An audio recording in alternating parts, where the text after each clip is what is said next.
aquele discípulo a quem Jesus amava disse a Pedro: é o Senhor. E quando Simão Pedro ouviu que era o Senhor, cingiu-se com a túnica, porque estava nu, e lançou-se ao mar. E os outros discípulos foram com o barco, porque não estavam distantes da terra senão quase 200 côvados, levando a rede cheia de peixes. Logo que saltaram em terra, viram ali brasas e um peixe posto em cima e pão. E disse-lhe Jesus: trazei dos peixes que agora apanhaste.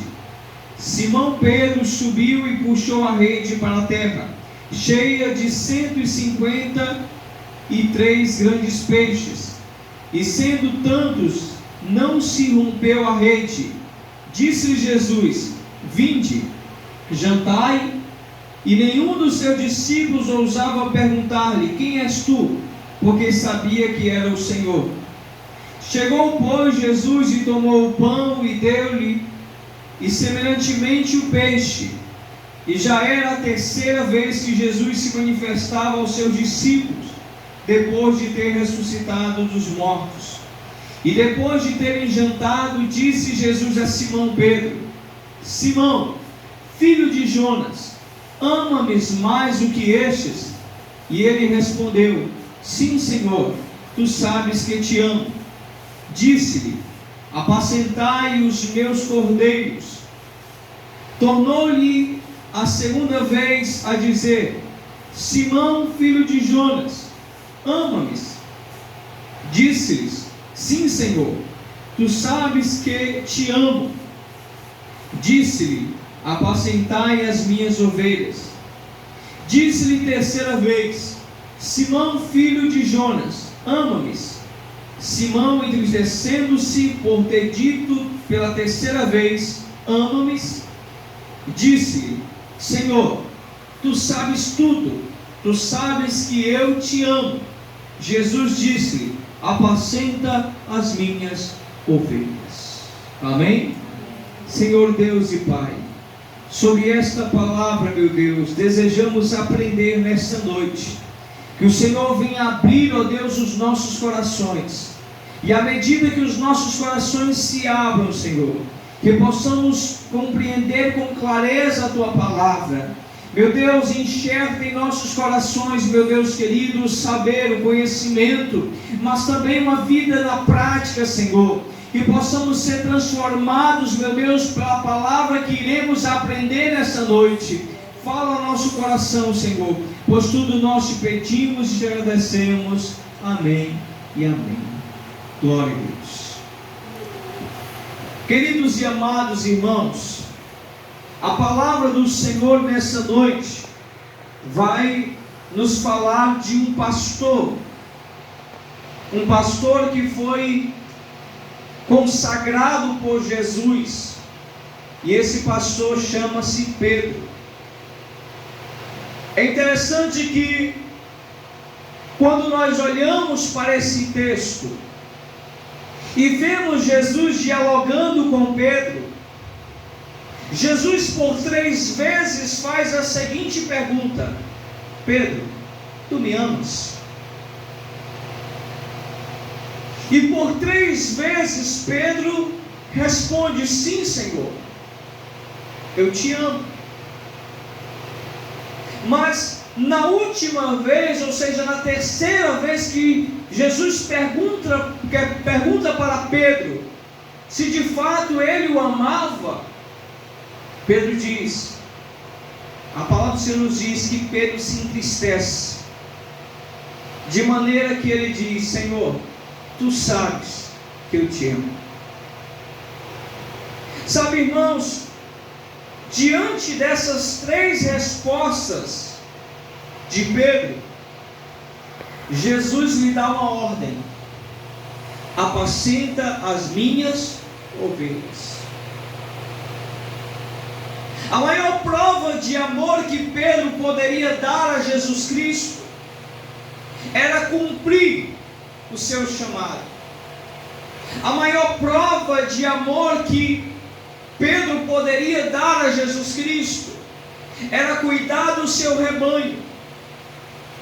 E sabe, irmãos, quando nós olhamos para a vida de Pedro, para o seu deslize espiritual, para a sua negação da pessoa de Cristo, quando por 3 vezes ele nega Jesus Cristo, parece-me que Pedro não é uma pessoa tão qualificada para cuidar de um rebanho, porque afinal de contas, ele negou o seu mestre, porque afinal de contas, ele negou a Jesus Cristo.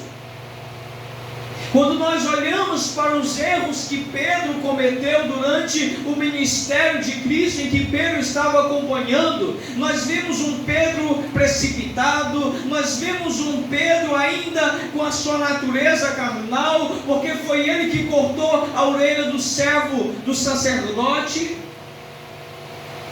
Nós vimos um Pedro que não tem nenhuma característica de pastor. Mas sabe qual é a maravilha do Evangelho? É que o Senhor Jesus não olha para nós como um homem vê, como um homem olha. E nessa perspectiva, eu fiz uma leitura da biografia de Pedro, para saber o que Jesus viu em Pedro, para então, por fim, levantá-lo como pastor. Porque às vezes nós supervalorizamos os erros de alguém, mas esquecemos que ninguém só tem erros na vida, também tem acertos. Nós podemos aprender que ninguém só vive errando. Às vezes também acontece de nós errarmos aqui ou acolá, mas será que é isso que tem que ser supervalorizado na nossa vida? Certamente que não. Então o que Deus supervalorizou na vida de Pedro não foi os seus erros, mas os seus acertos. Amém? Então eu listei aqui 7 coisas, 7 visões que Pedro tinha, que fazia dele um homem preparado para pastorear as ovelhas de Cristo. A primeira visão que Pedro tinha, a visão correta que ele tinha, era a visão de si mesmo. Observe que o texto de Lucas capítulo 5, versículo 8, que nós lemos no início do culto, vai nos falar a primeira vez que Jesus teve um encontro com Pedro e Pedro teve um encontro com Jesus. Jesus está pregando no mar da Galileia, também conhecido como mar do Genezaré. E Jesus então pega ali o barco de Pedro emprestado. Jesus começa então a ensinar a uma grande multidão. Após o seu ensino, Jesus convida Pedro para ir ao alto mar, lançar a rede novamente. A palavra do Senhor vai nos dizer que Pedro, obedecendo a voz do Senhor, vai e lança a rede novamente. Para sua surpresa, a rede estava pesada, e quando ele começou a puxar, ele percebeu que havia uma multidão de peixes ali, de maneira que o barco quase afunda, e era necessário que chamasse outro barco para ajudar. E diante desse milagre, Pedro olha para Jesus e diz: afasta-te de mim, Senhor, porque sou um homem pecador. Então a primeira coisa que eu aprendo com Pedro, e eu vejo o ponto negativo, o ponto positivo na vida dele, é que ele era um homem que tinha uma visão correta de si mesmo. Ele olhava para ele como um homem pecador. Sabe, irmãos, tem tantas pessoas que muitas vezes olham para si com um olhar de alturismo, um olhar de soberba, um olhar de prepotência. Mas aquele que tem um chamado de Jesus na sua vida, ele olha para si como um homem pecador, como um homem necessitado de salvação, como um homem carente da misericórdia de Deus, como um homem que precisa da presença de Jesus na sua vida. Aleluia.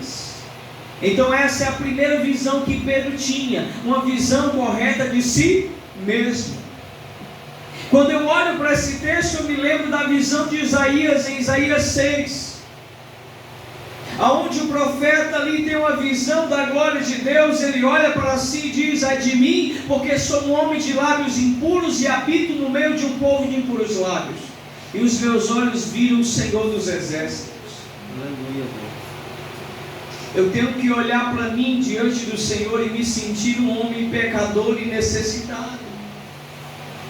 Eu tenho que se achegar diante do Senhor, como fez aquele publicano da parábola, que batia no peito, inclinava sua cabeça, porque não se achava digno de olhar para o céu, mas dizia: tem misericórdia de mim, porque sou um miserável pecador.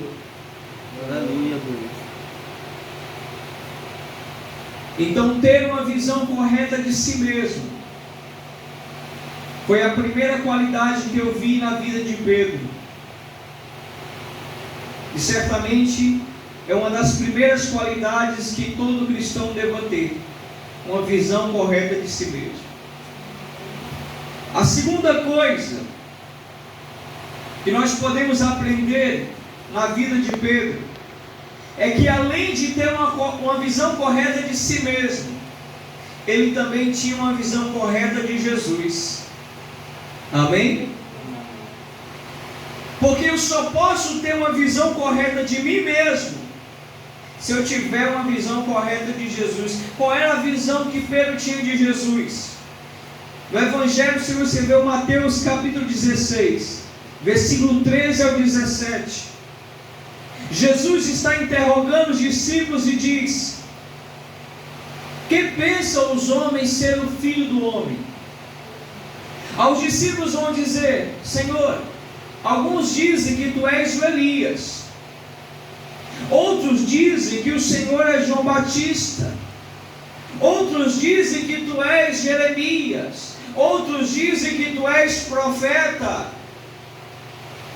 Aí Jesus olha para os discípulos e diz: e vós, o que pensais ser o Filho do Homem? Pedro toma a palavra como representante dos discípulos e diz: tu és o Cristo, o Filho do Deus vivo. Aleluia, Deus. Para a multidão, Jesus era apenas um profeta.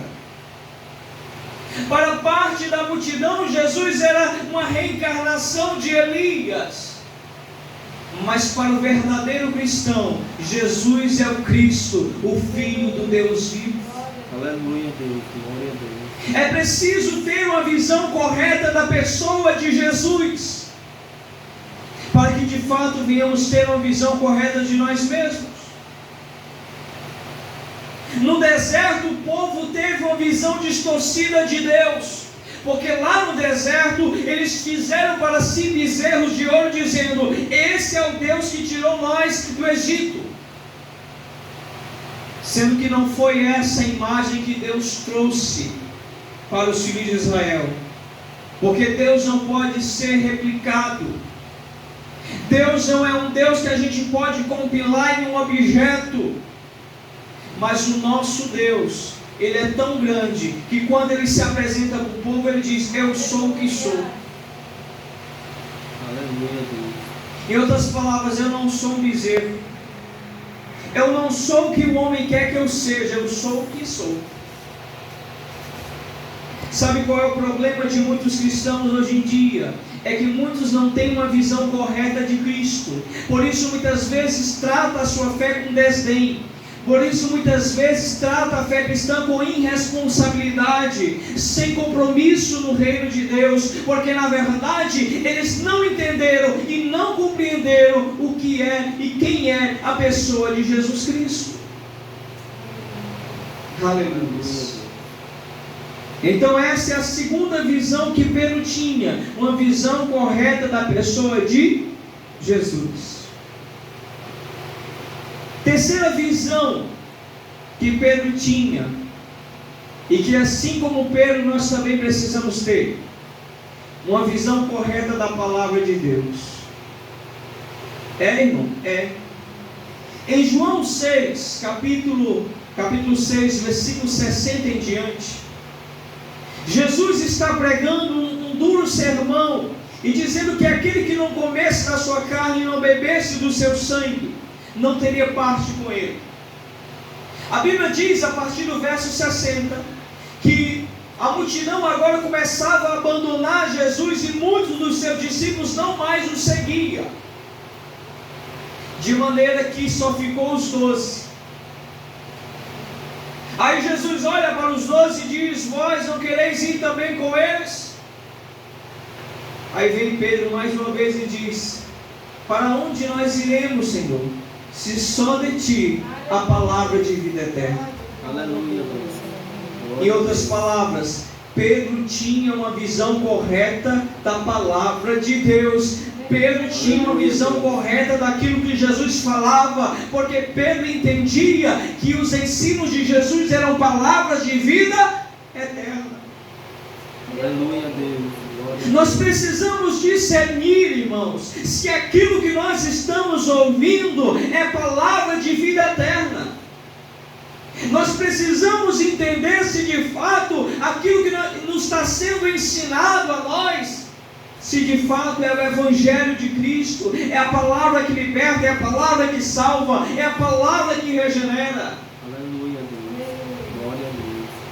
Precisamos ter uma visão correta da palavra de Deus. Esse é o mal desse século, porque tem muitos cristãos que se perderam a sua visão espiritual, não discernem mais o que está sendo dito, se é certo ou errado, se vem do céu ou do homem, porque simplesmente não tem a visão correta da palavra de Deus. Aí Pedro diz: para onde nós iremos, Senhor, se só de ti a palavra de vida eterna? Irmãos, eu quero estar onde há a palavra de vida eterna, porque se há palavra de vida eterna, então Jesus está ali. Se há palavra de vida eterna, então Jesus está operando. Se há palavra de vida eterna, então o Senhor Deus vai honrar. Aleluia, Deus. Agora deixa eu te ensinar uma coisa.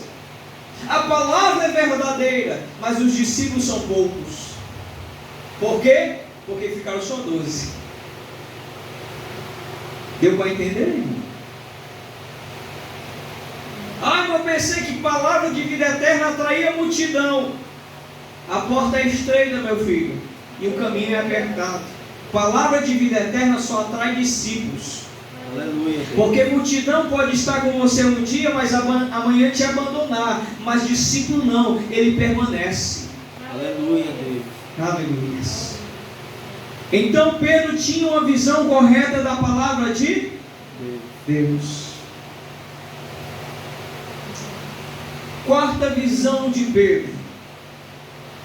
Pedro, além de ter uma visão correta de si mesmo, além de ter uma visão correta de Cristo, além de ter uma visão correta da palavra, ele também tinha uma visão correta da centralidade do milagre. Quer ver? Em Atos 3, capítulo 8, versículo 13. No início do capítulo, Pedro e João estão subindo ao templo para orar. Ali está um homem paralítico.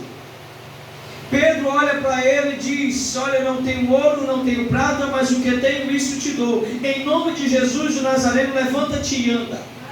Aleluia, Deus. Aquele homem começa então a levantar, e não apenas a levantar, mas a Bíblia diz que ele entrou saltando no templo. Aleluia, Deus. E Glória a todos Deus. aqueles que conheciam aquele paralítico, que sabiam que de fato ele tinha aquele problema, que ele era deficiente, começaram a olhar para Pedro e João como se eles tivessem feito aquele milagre. Aí Pedro vai repreender a multidão e diz: por que é que vocês olham para nós, como se de nós mesmos tivéssemos feito essas coisas? Não foi nós não, foi Jesus Cristo, a quem o Pai glorificou. Aleluia, Deus. Glória a Deus. Em outras palavras, Pedro entendia: quem faz milagre não sou eu, é Jesus. Quem faz a obra não sou eu, é Jesus. Quem opera na vida do homem não sou eu, é Jesus. Aleluia, Deus. Glória a Deus. Você sabe o que é que acontece quando o crente perde a visão da centralidade do milagre? Ele acha que é ele que faz, ó. Rapaz, eu orei, ó, foi na hora. Nossa, como eu sou poderoso, né? É. Eu oro, o demônio vai embora na hora. Digo nem o nome de Jesus, basta o meu nome. É. Tem que é tão usado que ainda fala isso daí, né? Essa besteira. Então, enfim, quando se perde a visão da centralidade do milagre, o ser humano pensa que é ele que faz o milagre, não é?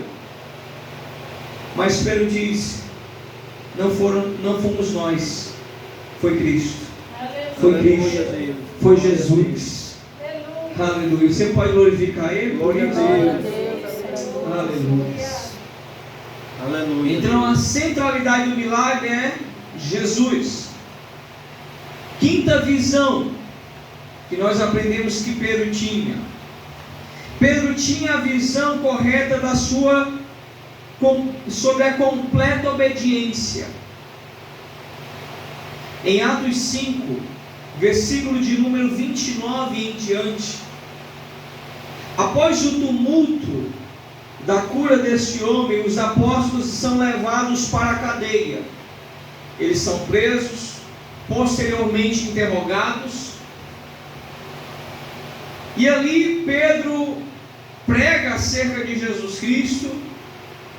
Os fariseus então, o Sinédrio então decide libertar eles, mas eles continuam a pregar, eles são presos novamente, e diante ali do cenário do Sinédrio, diante de Gamaliel, os discípulos dizem: importa obedecer a Deus e não ao homem. Em outras palavras, Pedro entende sobre a completa obediência a Deus. Não existe cristão sem o desejo de obedecer a Deus completamente. Sabe por quê, irmão? Não é pela lei, não é pela obrigação de servir o Senhor, mas é pelo amor que Cristo nos deu e que gerou em nós um desejo de fazer tudo que lhe agrada. Aleluia, Deus. A completa obediência não vem de uma obediência cega da lei, não, mas de uma visão clara de quem Jesus é. Nós o amamos, por isso o servimos e buscamos agradar da melhor forma possível. Aleluia. Sexta visão de Pedro. Qual é a sexta visão correta que Pedro tinha? Pedro tinha a visão correta sobre o valor do dom. Quer ver o texto? Em Atos 8, versículo 18 ao 20, Samaria é evangelizada por Filipe. Aquele povo passa a crer, porém eles ainda não haviam recebido o batismo no Espírito Santo. E então Pedro e os apóstolos são enviados ali para orar sobre aquele povo e impor as mãos, e ali eles estavam sendo cheios do Espírito Santo, de maneira que um homem chamado Simão, o mágico, ou Elimas, é o mágico, ele então oferece a Pedro dinheiro, para ter o mesmo poder dos apóstolos de impor as mãos e ali conceder o Espírito Santo. Sabe o que Pedro fala para ele? O teu dinheiro seja para a tua maldição ou condenação, porque cuidaste que compraste o dom de Deus com dinheiro. Em outras palavras, o que Pedro está dizendo: eu tenho a visão correta sobre o valor do dom. Dom não se compra e nem se vende. Tem gente hoje que vende profecia, já viu? Oi, irmão, Deus tem uma profecia, mas eu preciso de uma oferta de fé.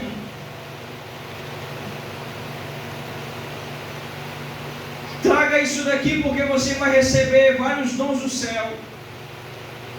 Pedro disse: não. Eu sei a importância do dom e o valor do dom. Dom não é algo que se compra, mas é graça de Deus sobre a vida dos seus servos. Aleluia, Deus. Amém? Diga: dom é graça. Dom é graça. O dom de Deus é graça e é de graça. Aleluia, Deus. Sétima visão de Pedro. E aqui a gente vai encerrar essa mensagem. Qual é a sétima visão correta que Pedro tinha? A visão correta da salvação. Lembra de Atos 10? Cornélio tem uma visão, Deus envia um anjo, manda chamar Pedro, Pedro vai lá, ora pela família de Cornélio, o Espírito Santo enche aquela casa, todos são batizados com línguas estranhas, né? Só que em Atos 11, versículo 15 ao 18, a igreja ouviu falar do que aconteceu de Pedro ter entrado na casa de um gentio e chamaram Pedro para uma conversa. O que foi que aconteceu? Porque até então entendia-se que a salvação era apenas para os judeus e para aqueles que se convertiam ao judaísmo. Aqueles que fossem judeus e depois se convertessem ao cristianismo. Eles acreditavam que a salvação era só para aquele grupinho. Mas de repente Deus começa a batizar um gentio, Cornélio. Aleluia, Deus. Aí Pedro vai se explicar e Pedro diz: irmãos, eu tive uma visão, e na visão eu vi um lençol com vários animais, e uma voz do céu que dizia: mata e come. Eu disse assim: nunca comerei uma coisa impura ou imunda. Aí a voz do céu dizia: não chame imunda ou impuro aquilo que eu purifiquei. Aí Pedro vai dizer que ele entendeu que Deus estava mostrando a ele que a salvação não era restrita aos judeus que se convertiam ao cristianismo, mas a todo aquele que crê. Glória a Deus, aleluia, Deus. Você sabe onde é que essa visão se aplica em nossas vidas? É quando a gente acha que só nós que vai ser salvo. Ô rapaz, só vai ser salvo da Assembleia de Deus de Missões, ó. É a minha igreja que vai ser salva. Irmão, a igreja de Jesus é invisível. Tem crente em toda parte do planeta. Jesus não vai salvar um ministério, Jesus vai salvar pessoas. Aleluia, Deus. Jesus não vai levar placa de igreja, Jesus vai levar a igreja. Glória a Deus, aleluia, Deus. E nós precisamos ter uma visão correta de salvação. Senão a gente vai ficar criando judeu. Esse não vai ser salvo, esse vai, esse aqui não vai, esse aqui vai, né? Sendo que a gente esquece que existe um dom na Bíblia que Deus não deu ao homem, porque é exclusivo dele, que é o dom da salvação. Porque pela graça sois salvos. Isso não vem de vós, é dom de Deus. Aleluia. Amém? Salvação é dom de Deus, não é dom de homem, é dom de Deus. Então Pedro tinha uma visão correta sobre a salvação. Aí diante de tudo isso nós entendemos o porquê de Jesus chegar para Pedro e diz: Pedro, apacenta as minhas ovelhas. Aleluia. Aleluia. Por que, Pedro? Porque tu já tem uma visão correta de si mesmo. Tu já tem uma visão correta de mim mesmo. Tu já tem uma visão correta da palavra. Tu já tem uma visão correta da centralidade do milagre. Tu já tem uma visão completa da obediência. Tu já tem uma visão correta sobre o valor do dom. Tu já tem uma visão correta sobre salvação. Aleluia. E assim o Senhor capacitou o ministério de Pedro para que ele pudesse então pastorear a sua igreja. Amém? Então essa é a palavra que nessa noite eu quero dividir com vocês. Aleluia, Deus. Que possamos nós ter a mesma visão de Pedro. Não simplesmente almejando um episcopado, um pastoreio, não. Mas para servir a Deus.